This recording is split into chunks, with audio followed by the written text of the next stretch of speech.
Hello and welcome back or welcome to the Riley Brakefield Show. I am your host, Riley Brakefield, where we talk mostly sports, politics, news, funny shit, whatever's going on in the world, whatever tickles my interest, whatever I feel like talking about on that certain given day. That's just what we do here. I hope you enjoy the show. Don't forget to like, share, subscribe. You can find this show on Apple, Spotify, YouTube. Sorry about this week's earlier episode. If you want to go watch that one, go check it out on YouTube. I don't know what happened with the audio. I usually check it before I put it up.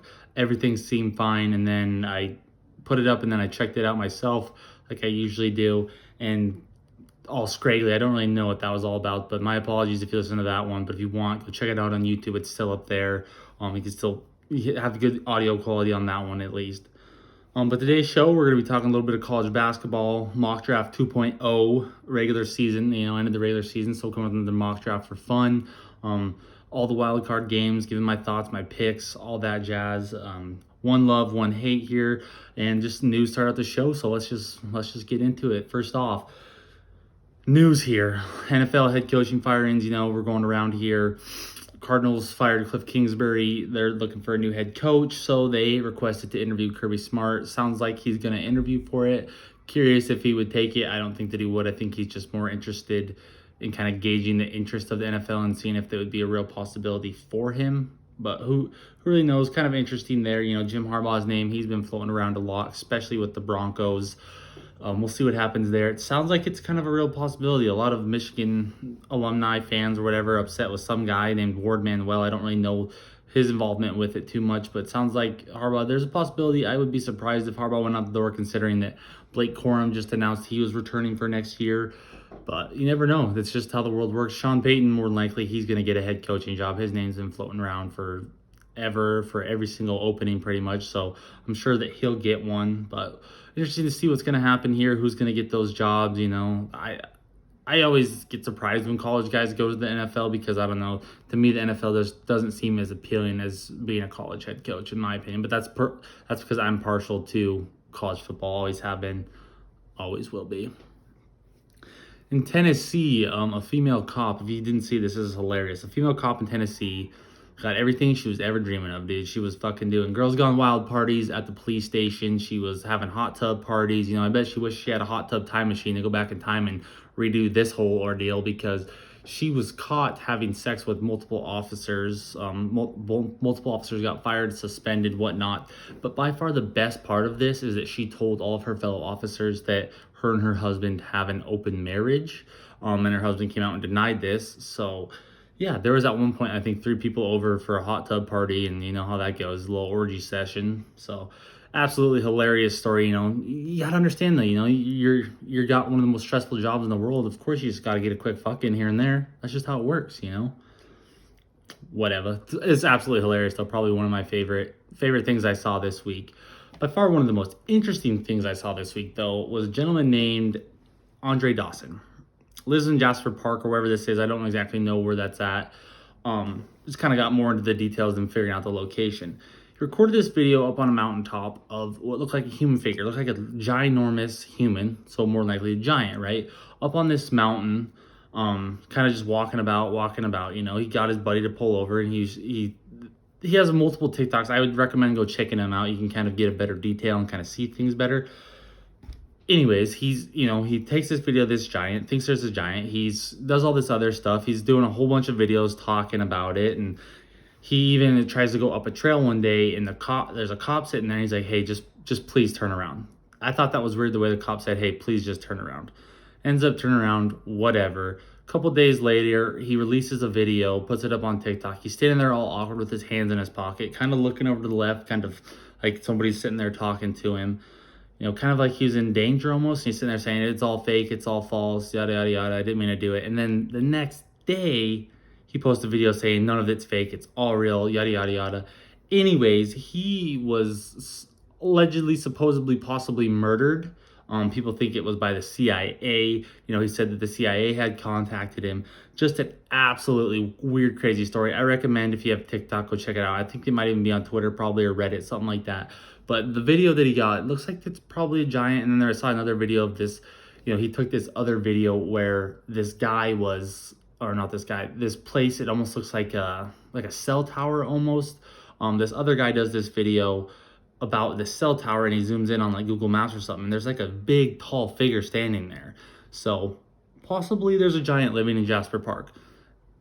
And even one of the other videos that he took was two helicopters. Looks like they were extracting something from the forest. So pretty interesting. I believe in giants. I believe in anything mythological because they all come from somewhere. They all got to be real. My personal opinion, you know.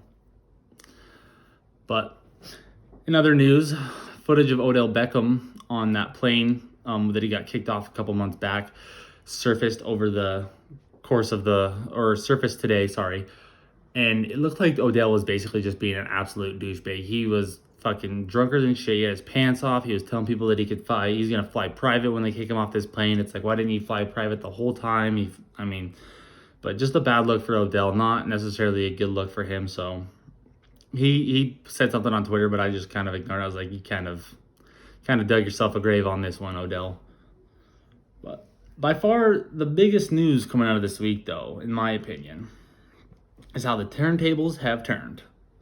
Joe Biden was found to have some classified documents in his possession. And if you don't recall, a couple months back, Trump also got in trouble for having classified documents in his possession. And the left came and said, they put together a committee, said this was horrible, said it was like 9/11, it's all just this wild shit. And now their president does it. Weird. I don't care either way. I think it's weird that any political figure should have any type of classified documents. I find that extremely bizarre. But by far the most bizarre part about this is his attorneys and his advisors have been leaking this information, which then leads me to wonder, are they trying to push our old memory care patient into a memory care facility and get somebody else in there? Kind of seems like something like that possibly is happening. Very strange, very weird. I just thought it was weird that it was his advisors of all people and his lawyers of all people too that are giving out this information. So we'll see what happens with that. I just find it ironic and funny that, after everything everyone said, things kind of got flipped on their head, turned out a completely different way. Just how everyone was coming against Trump, now all the Republicans are going against Biden. It's just a whole ordeal. It's absolutely hilarious, but that's just how the world works, right? Now for this week's One Love, One Hate. This week, I'm loving on gambling, man. I just love gambling. It's fun. It's a good way to kill some time. It makes sports a lot more fun to watch, You kind of have more of a rooted interest in just some regular game on a Tuesday or Wednesday. I enjoy it. I love gambling. I've talked about how I wish gambling was federally legal. Someday I want to open up a casino back in my hometown of Montana. Not my hometown, but my home state of Montana. I just love gambling. I think it's fun. It's a good stress reliever. You do it in moderation. It's fun. You can enjoy sports. It's everything about it's a good time. If I always want to go to Vegas and have a time there and try to play blackjack, I'm not very good at it, but I want to give my hand at it just for the fuck of it. But I love gambling. I think it's fun. I don't think there's anything against it. And if you have a problem, call 1-800-GAMBLER and get it the fucking figured out. This week, I'm hating on Chinese food. I don't much care for Chinese food. I only really like orange chicken. Chinese food to me, it's too many vegetables, too much weird shit. It's just not my style.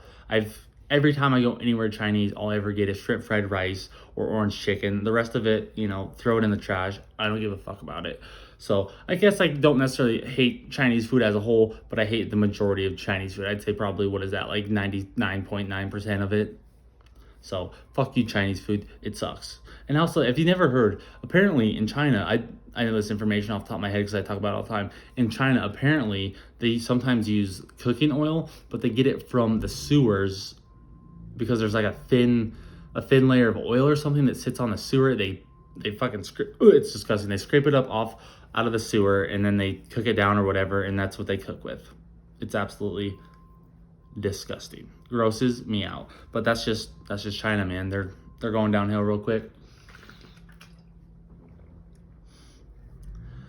Now we'll move on to my mock draft 2.0. The regular season is finished now. Kind of sitting here, looking at different teams. What are they going to do? What's their future looking like? Some teams still in the playoffs. I'm going to do another one, after the playoffs, and then I'll probably do another one closer to the draft. I just enjoy mock drafts. They're fun. It's a fun way to screw around. Just going to hit a couple picks here, I guess. That's the word I was looking for. I'm drawing a blank here. Just a couple picks that I want to talk about. I'll put my mock draft out on Twitter and Instagram and stuff like that. I'll probably clip it out as well. But anyways, here's my mock draft 2.0. Mock draft 2.0. With the first pick, I don't think that the Bears should trade it. Personally, I think the Bears should just keep the pick, do the smart thing, just draft Will Anderson. I haven't taken Will Anderson. I think you can go Will Anderson. You can go Jalen Carter. You could even go Peter Skrzyzewski. Anything to help interior offensive line, anything to help your offensive line or defensive line, I think is a smart play for the Bears. I would be surprised, though, if they don't trade it back. Just for this, I didn't feel the need to trade it back. I just think, why not sit there, take the pick. It's smart. Get it done with. You don't have to worry about anything else. Don't have to worry about the guy that you really want getting taken off the board. Second pick, the Texans own that. And I'm not necessarily in the camp that I think the Texans need to draft a quarterback. And I think right here, early on in the draft with Peter Skrzyzewski sitting there at tackle, I think that's a need that they need. I think they need to go with that tackle. To me, it just makes more sense. Start building up the offensive line, start building up the team as a whole. Just going to benefit them down the line moving forward, whether they draft a quarterback in the draft or not. So I would be, they'll probably draft a quarterback, but I think personally they should draft the offensive lineman. First quarterback I have getting taken off the board is Bryce Young at 4 to the Colts. If the Texans don't take a quarterback, if they don't do a trade with the Bears, Colts sitting there at 4. The Cardinals aren't going to draft a quarterback. Bryce Young sitting there, that's the best spot for one of these young quarterbacks, whether it's Bryce Young or CJ Stroud. Whoever goes to the Colts, they're set up for the future. And if it's Will Levis, then sorry, Colts, you just continue to put yourself in a horrible spot. But I think that would be the smart pick for the Colts. It's obviously Bryce Young will be sitting there.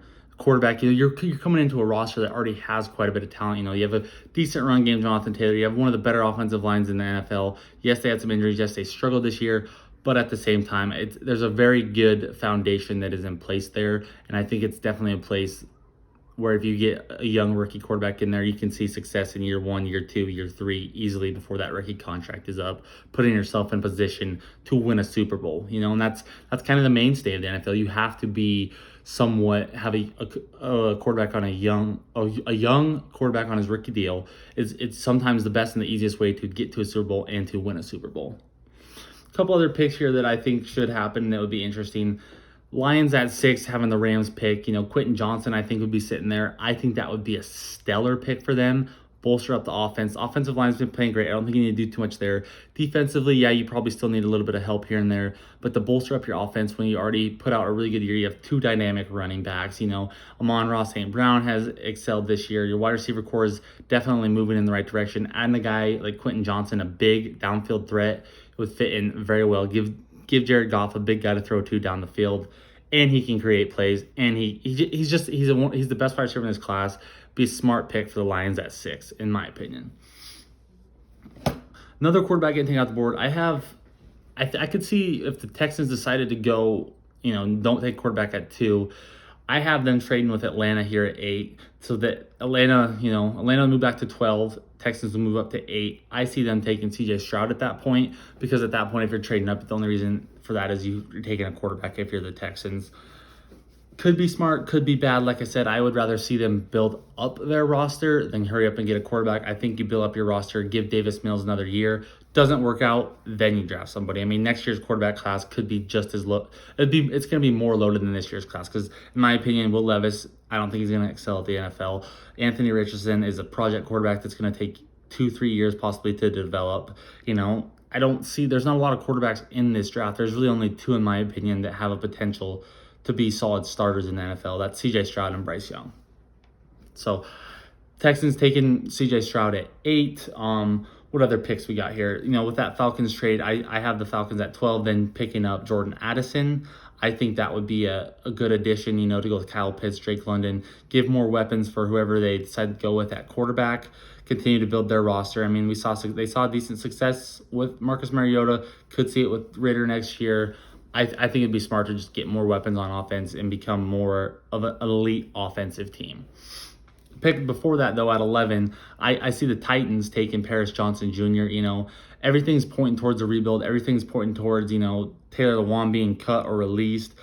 So I would be really surprised if the Lions didn't go offensive line here, kind of get younger, getting rid of Taylor's contract. It'd be big for them. So that, to me, would just be the smart pick down the line for them. At 14, I got the Patriots taking Jackson Smith and Jigba. Adding an elite wide receiver talent to their offense could be very beneficial for them. More than likely, Bill Belichick won't do this, but to me, it makes sense to add a wide receiver when they don't have a lot of talent on offense. Give Mac Jones somebody else he can throw to. Almost makes too much sense. Pick after that at 15, I have the Packers, taking tight end Michael Mayer. Getting a threat like him to add to their offense, whether they keep Aaron Rodgers or they move forward with somebody else in the future or trade or whatever they decide to do. I think it would be very beneficial to add a tight end. It's a position they have of need. Tonyan hasn't been as great as he was a few years back. Just adding to the offense would be fucking tits. Couple other picks here to close it out. Nothing too crazy. Nothing that really jumps off the board to me that really needs talking about or really needs too much explanation. But last pick, Bijan Robinson, I think he could fall. He's an unreal running back, unreal talent. I think he could fall all the way to the Bills at 29 though. And if the Bills say the Bills don't win the Super Bowl this year, they're obviously not drafting last in the first round. I think there's the real legit possibility to draft a guy like Bijan Robinson and just add more talent to their offense. Would be a phenomenal move for them. I would love to see that happen for the Bills. So that's why I have them at 29, taking Bijan Robinson. Unreal talent, unreal ability, just adding to their offense, to pair with what they already have through the passing game, to take some of that running load off of Josh Allen would be very beneficial for the Bills moving forward. But that's my mock draft. Obviously, check it out online. Tell me what you think. Give me your thoughts. Tell me if I'm wrong. Probably am, but who fucking cares? I just like to talk shit anyways. Here we go. That's just how it be. But this weekend, Saturday, we got a pretty loaded college basketball slate. Pretty big one. Quite a few good games, a couple good games earlier this week too. I was watching TCU Texas last night. TCU blew that one. That was crazy. I'll talk about that a little bit more. Not too much. What am I kidding? I'm not going to talk too much about it, but let's get into it. Kentucky, Tennessee this weekend in Knoxville. Kentucky really seems to be on the downhill turn right now. They are really not playing good football whatsoever. I really do not like the direction that they're going. They're really... it might be the end of the Calipari era. There's a lot of the fan base doesn't want him there anymore. A lot of guys want him out the door. There was a guy at the game against South Carolina earlier this week holding up a sign say, please go to Texas or something like that, who got kicked out of the game, got a sign taken out of the game, one or the other. But I don't think Kentucky is in a place right now where they're playing good basketball. And Tennessee is playing unreal basketball. They're the best team in the country defensively. They have a huge point differential. It's they have the highest point differential in the country at 22 points. Or the second highest, sorry. They have the second highest point differential in the country at 22 points. I imagine they'll be favored in this game. I could see them winning anywhere between 8 at the minimum. I think they're just going to absolutely dominate. They spread the ball around. They play really good offense, play really good defense. There's multiple different directions this could go. But I think for the most part, Tennessee wins pretty easily. I don't know why I said they'd go multiple different directions. I'm just putting words out there to just say words. That's not true. It's going one way. Tennessee's going to be the dog piss out of the Wildcats. Miami, NC State. Miami 16th in the country right now, playing really good. The Wolfpack are playing really good too as well though.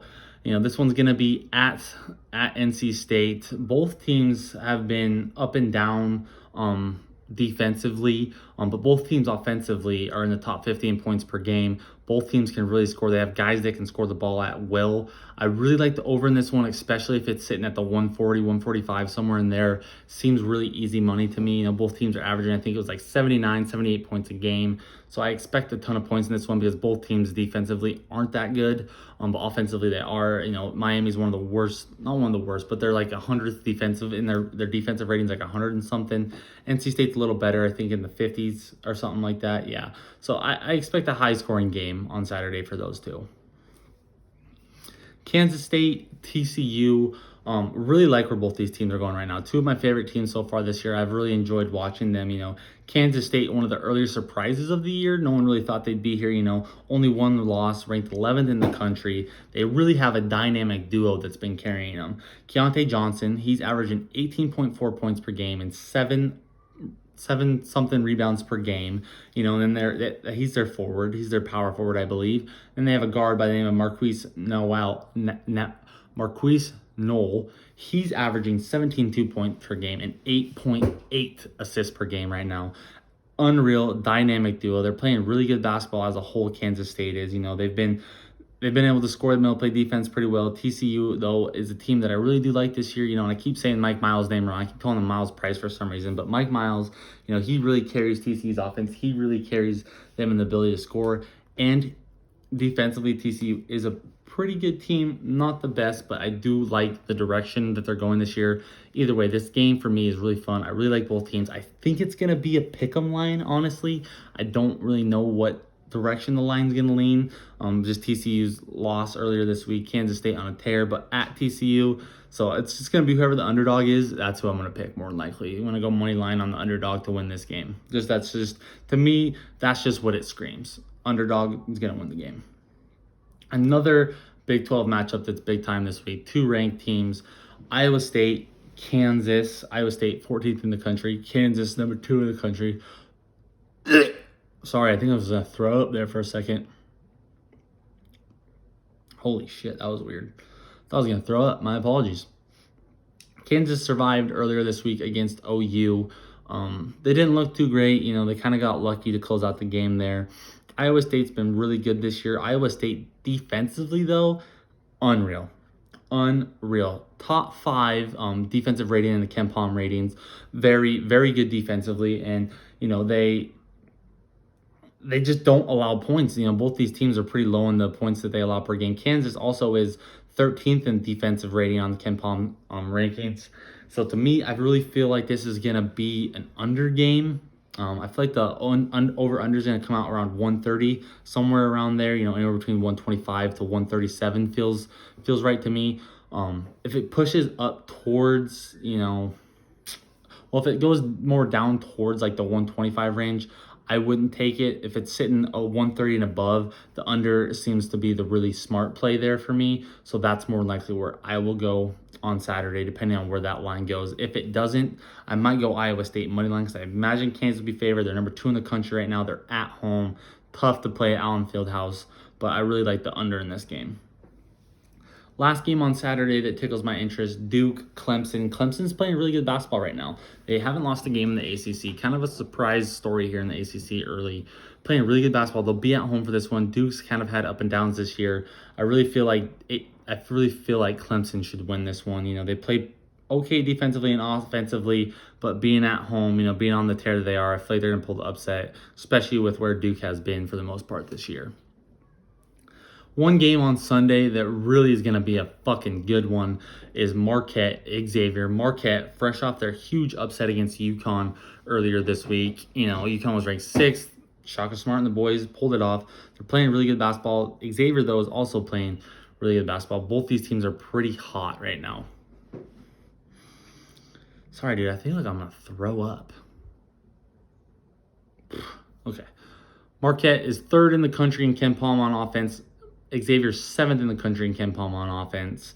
Both teams can really, really score the ball. They both lead the Big East in points per game. The over should hit. This one's probably going to be sitting at the 160 to 170 range. I really do like the over, though. I really think this is going to be a big-time scoring game. Both these teams, they're like 83 and 90th, respectively, in defensive rating on KenPom. So they play okay defense, but they really don't play that great of defense, and both teams really can score the ball. To me, it's going to be fun to watch Cam Jones. He's averaging about 15 points per game for Marquette. He's playing really good basketball. And then for Xavier, Solly Baum is playing really good as well. He's averaging about, what is he averaging? I didn't even write it down. My apologies. Whatever. But both those two, they're going to be going toe-to-toe. I expect tons of points for these two. Like I said, 160, 170, somewhere around there. Feels right. Feels good. Feels like that's what you should take. But that's just some college basketball. I'll give out some more picks on Twitter on Saturday and throughout the week as well. I was going to give out some today, but I haven't gotten around to it yet. I haven't really looked at the board too much for today. But let's move on. Let's go to the NFL playoff preview. Wild Card Weekend is kicking off on Saturday. Starting with the Seahawks 49ers first game of Wild Card Weekend. Niners should come out and handle this one pretty easily. The line's sitting at 10. Early in this last game, 49ers won by 8. Early in the season, they won by 20. Seahawks have kind of been up and down. They kind of snuck into the playoffs a little bit. I really feel like, the talent and everything the 49ers have is just, they're the best team in the NFC, in my opinion. They've been to the Super Bowl before. Most of this core has been to the Super Bowl. They went to the NFC Championship last year. They know what they have to do. I don't care about, having a young quarterback like Brock Purdy. I think that it's going to play to their advantage, and they're going to find a way to get the job done and win this one. Cover the spread pretty easily by about 10. Because it's sitting at 10. I think the Niners will cover that pretty easily. Chargers, Jaguars should be a really, really fun one to watch. Two young quarterbacks. Both these teams are pretty hot right now. Jaguars, they've won their last 5. They're averaging about 29 points per game. Their offense is really looking good. Chargers, they've won 4 of their last 5. Lost that last one to the Broncos to finish out the season. But they're averaging about 23 points a game as well, Their defense is just a little bit better, though, than what the Jaguars have, but I really do like the over in this one at 47.5. I feel like there's going to be tons of points. 48, that's the number you got to get to. A 31-24 ball game to me seems easy, doable, should happen no matter what. So over 47.5 for that one on Saturday. Dolphins and Bills, not much to really say about this game. Bills should win easily. Line's at 13.5. I think they'll cover that. The big key for the Dolphins is, when you have talent like Tyreek Hill and Jalen Waddle, and you have a young quarterback like Skylar Thompson, who's not the best, he's doing what he can to help the team win, but having that kind of talent at wide receiver, you really should just focus on short, quick little passes, get the ball to those guys and let them make plays, because that's the best way that they can win, and that is how, that's how the Dolphins would keep themselves in this game. I don't think that's going to happen. I think the Bills are too inspired right now. They really want to win this championship. Playing for DeMar as well, it makes too much sense for me for the Bills to just win this game easily, beating the shit out of the Dolphins. Giants, Vikings, the biggest thing that everyone's looking at this game, and especially Vikings fans, is this is not a 1 p.m. game. And that has to have Vikings fans worried. It's 1 p.m. is just Kirk's slot. Anytime after that, Kirk just does not seem to get the job done. They're 3-3 in games that aren't at 1 p.m. The biggest key in this game, though, is going to be if the Vikings can run the ball. The Vikings are in the bottom 5 in yards per game at like 99, but the Giants are the sixth worst team against the run. They're allowing like 144 yards a game. If the Vikings can come out and take advantage of the run, they should be able to win this game easily. They can't rely necessarily on passing the ball to Justin Jefferson and Adam Thielen and just hoping that something good happens. Run the ball, and they should be able to win this game easily. The line's sitting at 3.5. I feel like that's easily coverable. I think the Vikings will do that. I think the Vikings win. I'm not believing in the Giants whatsoever. To me, they're not a team that's ready to win the playoffs yet or do anything special. Having a quarterback like Daniel Jones, I don't have too much trust or faith in him. I just don't. Ravens, Bengals. As far as Lamar's not playing in this game, so the line's sitting at 10. That's the big key. If Lamar was playing, it'd be a whole different ball game. The Ravens would be the line would be a little bit closer to like 3 or 4 or something like that. Not sitting around 10. Bengals should win this one easily. They're on a tear. They know what they have to do to get back to the Super Bowl. Ravens are just in their way. Beat them last week. I think they'll do it again. Bengals minus 9.5, right? Yeah. Bengals minus 9.5. Makes too much sense. Joe Burrow getting the job done. Last game. Last note for the show here. Cowboys, Bucks. Everyone knows it, but I have to keep saying it. Tom Brady never lost to the Cowboys. And Tom Brady just knows how to turn it up around the playoffs. He knows how to get the job done. This team, to me, the Bucks roster as a whole is better than the Cowboys. Everything about it, they just have a lot more talent. Dak's been not playing very consistent this year. He's thrown a lot of interceptions. That could play a huge factor this weekend. I expect him to throw at least 2 or 3 just because that's just the Cowboys' luck. Also, I saw something that this is the first time in 15 years the Cowboys have made back-to-back playoff appearances. Why are we constantly talking about them as being this fucking upper echelon team when they just never fucking get shit done? Fucking baffles me. But I think Bucks should win this one. Cowboys are favored. Who fucking knows why? Everyone's believing that the Cowboys are the Cowboys of the old. They're just not. They're just point blank period. They're not the Cowboys of old. Bucks money line is the easy pick on Monday. I don't know how the Bucks don't win this game. I just don't. I have no faith in the Cowboys whatsoever. But what do I know? I just sit here and talk shit and talk sports, huh? But that's today's show. I enjoy you sticking around. Don't forget to like, share, subscribe. Send to your friends, family members, whatever you gotta do. Spread the word, spread the gambling advice, spread the show. But thanks for sticking around. Don't forget to like, share, subscribe. Instagram, Twitter, TikTok. I'm on all those. But for now, your boy Titties is out.